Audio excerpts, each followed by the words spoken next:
Good afternoon and welcome everybody. My name is Dipti Kumar and we are so glad that you are able to join us live as we launch our Digital Media Conclave that's brought to you by the Digital Journalists Association of India, PreSense, and with our technology partner Hocalwire. My name is Dipti, and I'm one of the core conveners of this conclave. And we're so delighted that we can bring you this conclave this afternoon.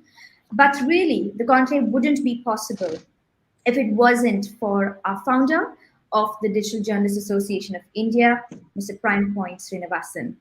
Now, just a quick note, the Digital Journalists Association of India was set up in 2016, and since then, it has been at the forefront of bringing individuals, practitioners, and policymakers together at a table to talk about digital media, digital tools, and definitely the way forward.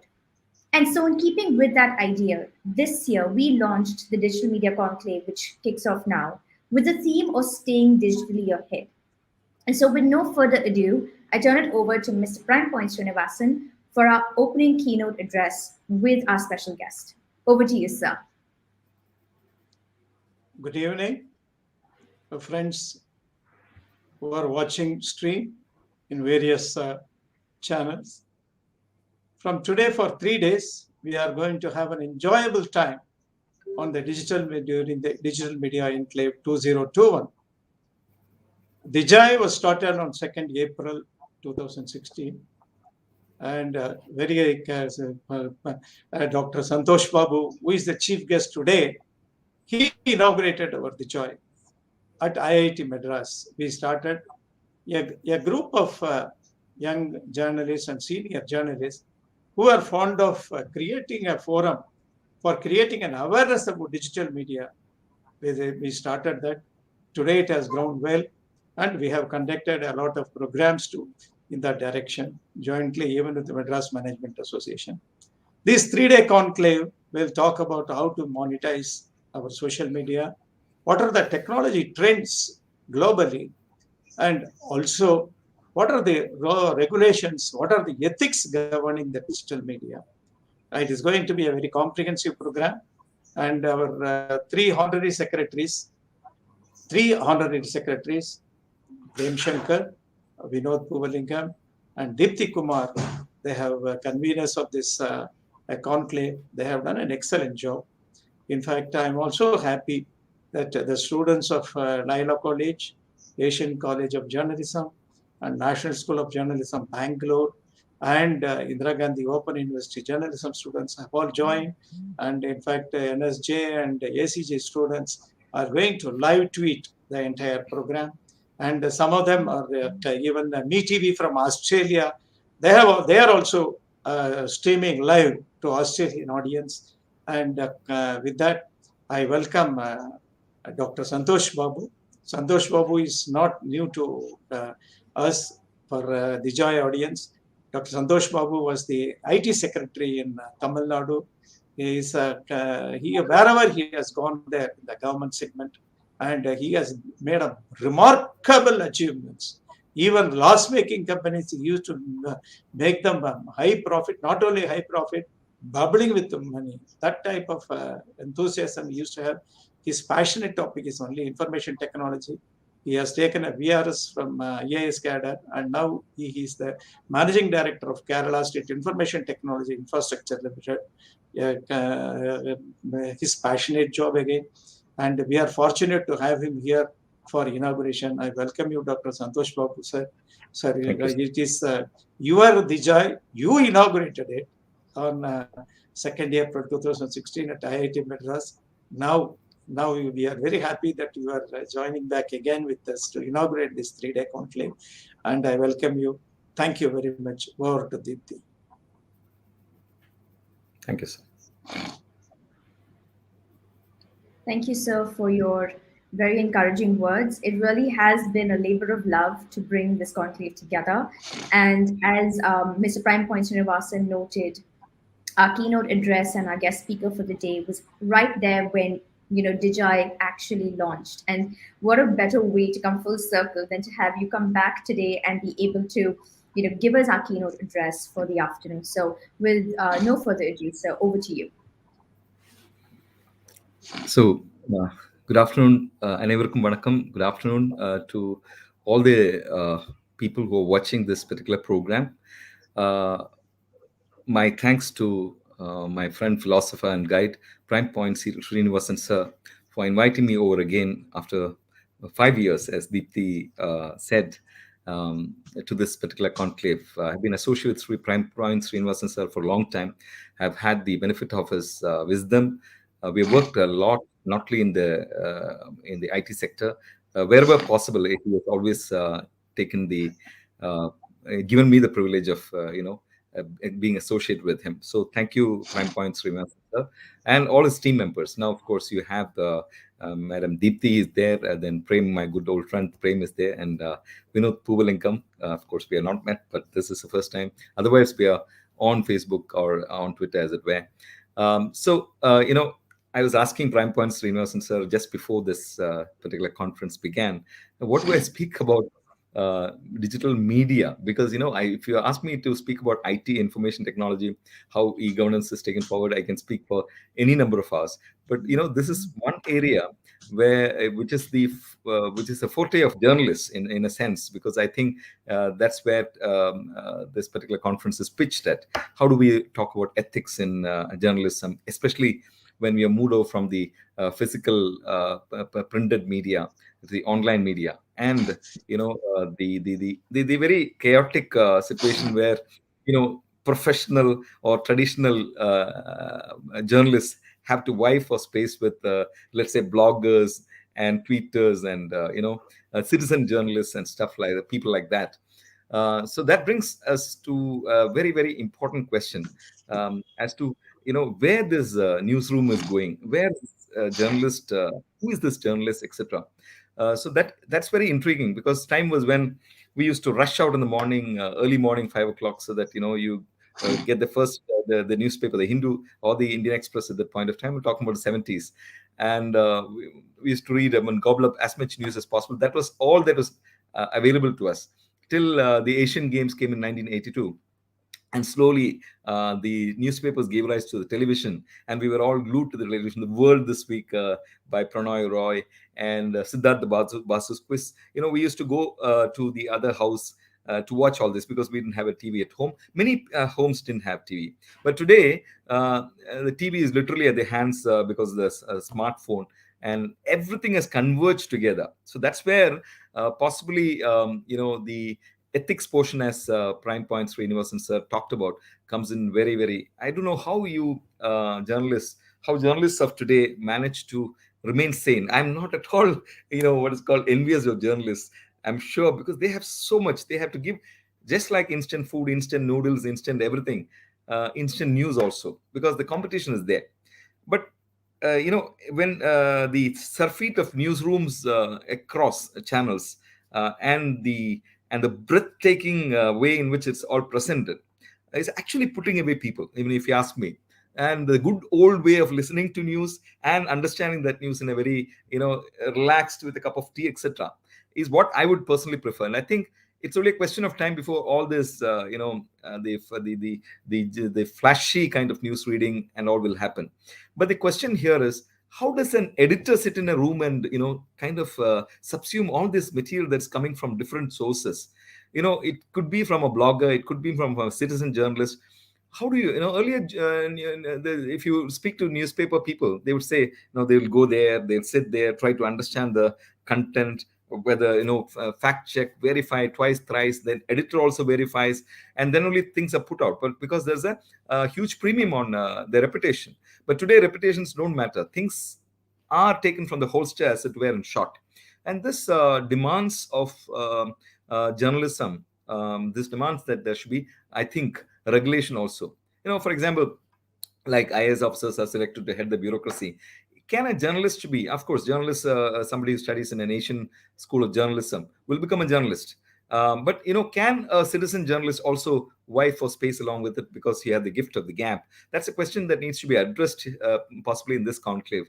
because we have seen many a time, and especially because the surfeit of social media, these news gets amplified over a time, because the idea is about sensationalizing even before checking facts. And we have seen this, how it has destroyed reputations, how it has destroyed careers, how people have committed suicide, and these kinds of things keep happening. But I don't see a light at the end of the tunnel, as it were, because just like responsible governance, or responsible anything for that matter, responsible journalism is also required, because you are bringing to the fore something, a fact or a fiction, uh, which has many layers in it. So this the nuanced or layered kind of journalism is what is required today. And the newsroom editor, as and when he's actually churning out news reader is actually churning out news from the television, he is getting notes, as it were, from the editor, and the editor has to manage with all these kinds of suddenly they'll say, no, there's what is called the this news, what's called breaking news, and then they go into that. God alone knows whether these are fact checked. But these are interesting times. These are transformations. I was looking for a simile. I was looking at government and said, oh, the government of 1940s, the government office in 1940s. If somebody were to come from have the passage of time and come and see the government offices of today, they'll be a little more very surprised, isn't it? We have flashy offices, we have computers on all tables, there's internet everywhere. So that's a big difference that's happening, and people are trying to cope up with it. Many people still don't cope. I'm seeing, I was asking a young IAS officer, why it's all e-office, why are you still carrying files? He said, see, unless forced, I will not do it. Simply, I mean, this is what he told me, young IAS officer. The point is, people who don't adjust to these kinds of things will obviously have to take a back seat. That's definitely going to happen. And that's where the traditional senior journalists, etc., of course they have a space for them. But today we see young things coming up very fast, because they are able to adjust to technology.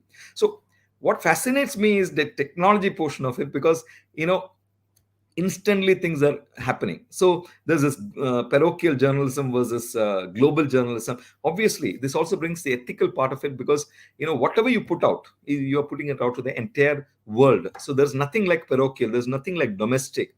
Something which you churn out today in this particular second can have a global impact. For example, if you say that a particular this Dow Jones index is down, and if it's not down, actually it can create a panic, it can create a contagion of sorts.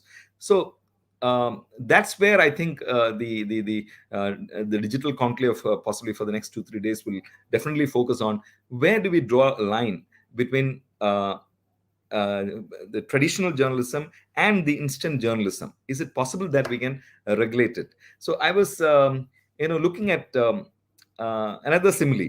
For example, we have in Kerala right now, I'm working with the government of Kerala. When these people's plan started in 1999, they created n number of application softwares, fantastic, mind-boggling work.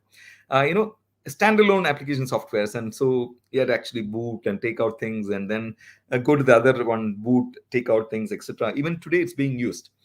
So I'm being asked to have a look at it, and how do you bring an integrated kind of application softwares?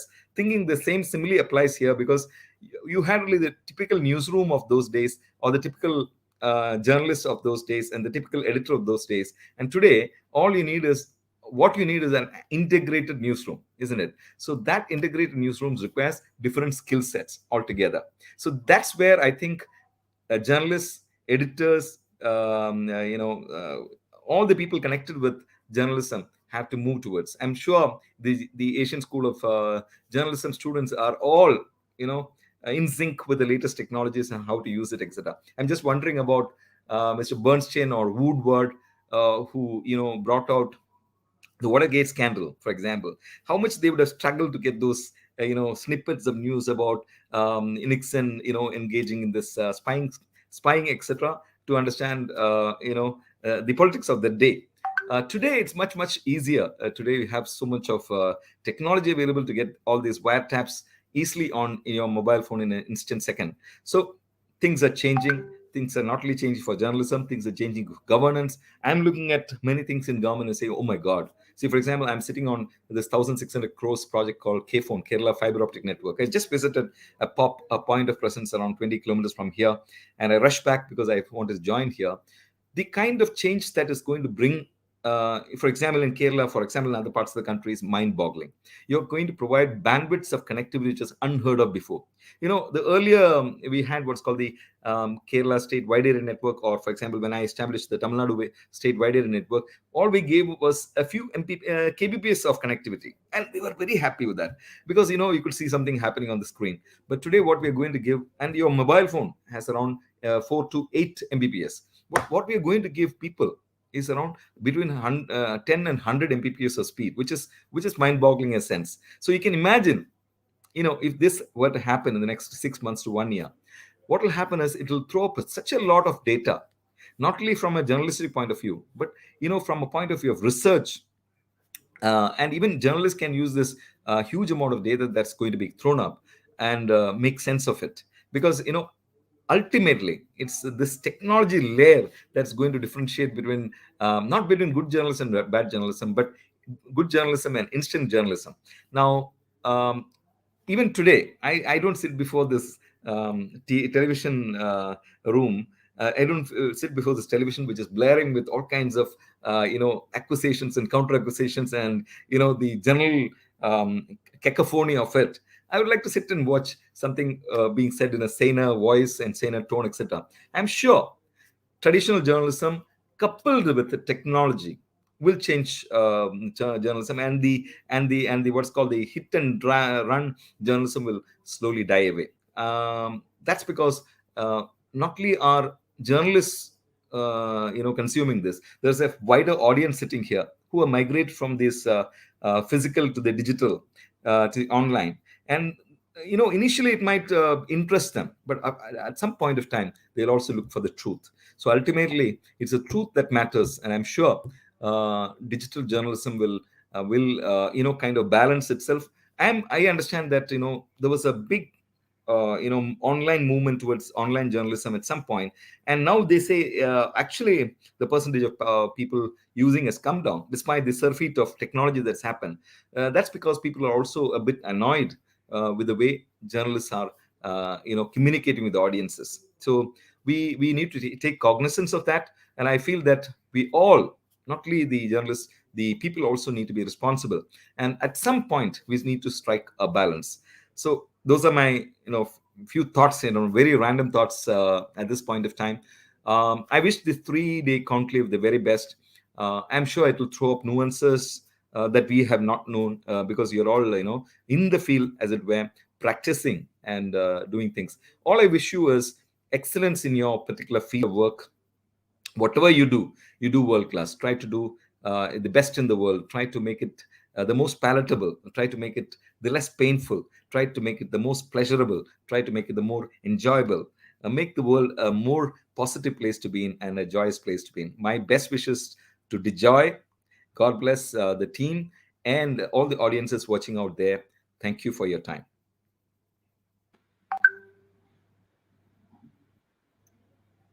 All right. Thank you so much, Mr. Babu, for taking the time to talk to our audiences that are joining us, not just here in India, but actually across the world. And I'm so certain that so many more hundreds and thousands are going to be watching this video in a recording form. And I think the points that you mentioned about digital journalism and just the evolution of it over the past decade, just looking at the past decade, is significant. So it's only interesting to see what's going to happen in the next decade and probably just even in the next 5 years. We're currently at the midpoint of our opening keynote, and so I'm going to introduce our co-convener and also my colleague and friend, V. Prem Shankar. Prem brings decades long of experience in the broadcast journalism industry, and he's going to be doing a small interaction with all our viewers. So we hope you're engaged in the chat box. If you've not yet dropped us a message, please do so. And with that, over to you, Prem. Thank you so much, Deepthi, and thank you, Dr. Santhosh Babu, for that fantastic keynote. I mean, you sort of laid out what's happening in the media today, what seems to be in store for the media. As a journalist myself, one thing that concerns me is to try and figure out, how the consumption of news is being looked at as of today. And Dr. Santhosh Babu, I'd like to understand from you, as having been a bureaucrat, having been rubbing shoulders with policymakers, how do you see the consumption of news today? You have sort of laid out very beautifully where you think this is headed, but how do you think the consumption of news is today? And because what you mentioned about instant news, that's a very, very sort of dangerous, as well as a very sort of really that is the reality of today. People tend to churn out news quickly and easily accessible, and also to as many people as possible at the same time. The idea is, like you mentioned, instant news should reach instantly. Now, consumption of news is probably one reason for that. So, if you're consuming news through Twitter, if you're consuming news through Facebook, those are not conventional, traditional news mediums. But there are a lot of people who think that news that they get from these platforms are enough. Now, that is a dangerous trend. Where do you see the consumption of news going, and where do you see that sort of distorting how the future of news is going to be? Thank you, Prem. I personally feel that journalism is becoming niche. I mean, the newsroom is becoming niche in the sense that people are looking out for particular areas of interest. For example, if I'm a information technology enthusiast, I'll read it only about that. Suppose I'm interested in cooking and cookery aspects of it. So there are different niches of journalism itself that attracts audiences. So every audience does not read. Even if you give them a full newspaper, they'll go straight to the sports page, and that's it. So they'll be interested in that. That's been in traditional newsrooms also. But as you said, now the consumption is happening mostly because it's instant. It's on Twitter and it's on Facebook. And I think while that comes, I think people also still wait for mainstream media to report, because the moment I get this, what I do is I straight away go to BBC or CNN or NDTV to check up with the veracity of this news. So that's there, because I take it with a pinch of salt, as it were, especially very sensationalized news items. And many a time I find that these mainstream media have not reported it, possibly because they are in the process of editing, verifying, fact checking, etc. But responsible individuals in the audience also would like to understand whether this particular news item is true or not. So that's my take on that. Since you mentioned mainstream media, I mean, that's a great thing that you go there and look for mainstream to sort of verify, to sort of cross-verify. And you brought up BBC's name, and that's something that as journalists we have always thought is a good model. There are pitfalls in that model also, but that's in the UK. They have a public broadcasting system. They are able to keep it independent of not just the powers that be, but also sort of represent the people and the needs of the people. Do you see a possibility of a public broadcaster? I'm not talking about a national broadcaster like we have, but I'm talking about a public broadcaster, because this thing is something that has been debated very often among journalists, about even among the audience, and mainly among policymakers. And since you are rubbing shoulders with them, I thought I'll ask you this question: do you think there is a possibility someday in the future that India would also see something like a public broadcaster, which is probably independent of the powers that be, and which represents the cause of the people and be the voice of the people? That's a very, very far thing. I don't think India is possibly politically ready for that. But if it happens, nothing like it, because the press is the fourth pillar, and what the citizens need to digest is the truth. So if it's led with led with political inputs, which is unnecessary, then we don't get the right news. So I hope it happens in sooner than later. But right now, I think media is such a powerful weapon. So obviously, the public broadcasting portion might take some time, even though independent media newsrooms are almost something like public broadcasters. Some of them are extremely good, but we have seen this extreme differences between one and the other. I have not had discussions on this. But it's always the newspaper editorials are mostly about these kinds of issues, and I hope it happens. But that's the need of the day, because today you are seeing media is run by business houses, and business houses are influenced by politics. So obviously, we are not getting the right thing, and it's always creating tensions within our federal polity, within our polity itself. It creates such a lot of tension because it is either a right-wing journalism or left-wing journalism. Journalism is journalism is journalism. It can't be right or left or centrist. It has to be truthful. That's all. Period. Nothing more, nothing less. And only a public broadcasting broadcaster can do that. I hope it happens. That's my wish. We all do. Thank you so much. Just one quick question, since you mentioned about industrial, corporatization of the media, and also a lot of other powers having influence over media. Just a very quick question: does it worry you that media sometimes is being used as a propaganda tool?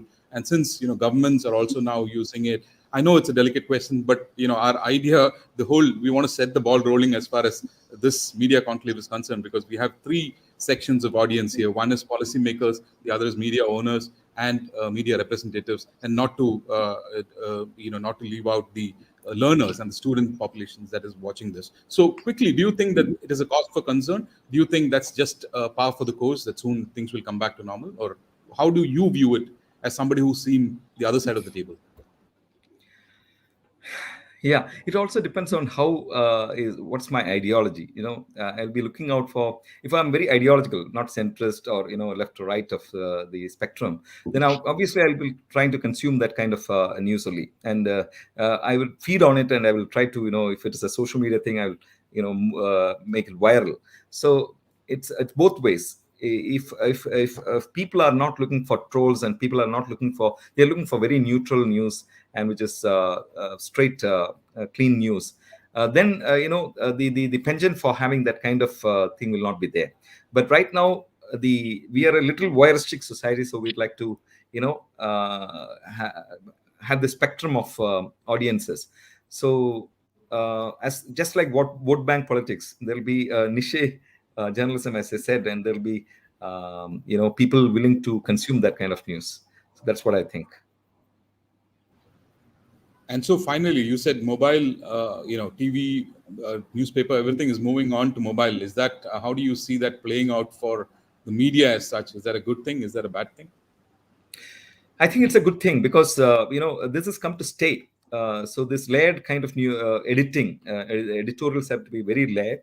At the same time, since they're getting from different sources, the editors have to couple it all together and bring it out as new. And what more a better way than informing the citizens? The news of the day, or an editorial, etc. This is going to happen, and people will definitely move away from the newspaper, especially because of COVID and all. Today, we have stopped taking the newspaper, although I just carried the Economic Times today just for the nostalgia part of it. But everything is available on the mobile phone, and I have a feeling that digital journalism will at some point overtake the print media. Uh, Whether it's good or bad is out for the jury to decide. But today, as consumers also, we are also fast. We don't care. We don't want to read lengthy editorials, etc. We just need to have the essence of it and move on. So that's the way it will be. It will be mostly, every system is moving towards digital. So media will always be also part of that movement. So I think maybe 10 years, as Madam said, after 10 years, 20 years, what will be like, I can't even think about, because things are moving at such a vast speed, huge speed. We are not able to make head or tail of it before it hits it. But take it from me, this technology will overtake most of the traditional skills that we have, and we have to move on with newer skills. And especially, I forgot to tell about the emerging technologies. Artificial intelligence and stuff will play a huge role in giving media to the citizens, the way they consume it. For example, when the moment I click something, the algorithm knows that I like this particular thing, and I get that kind of nuanced the content. So content management will become much more easier in a very digital, so what's called mobile smartphone platform. So that's my feeling of it on it.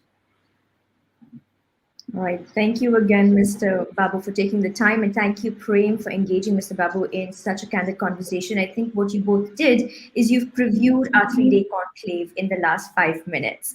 And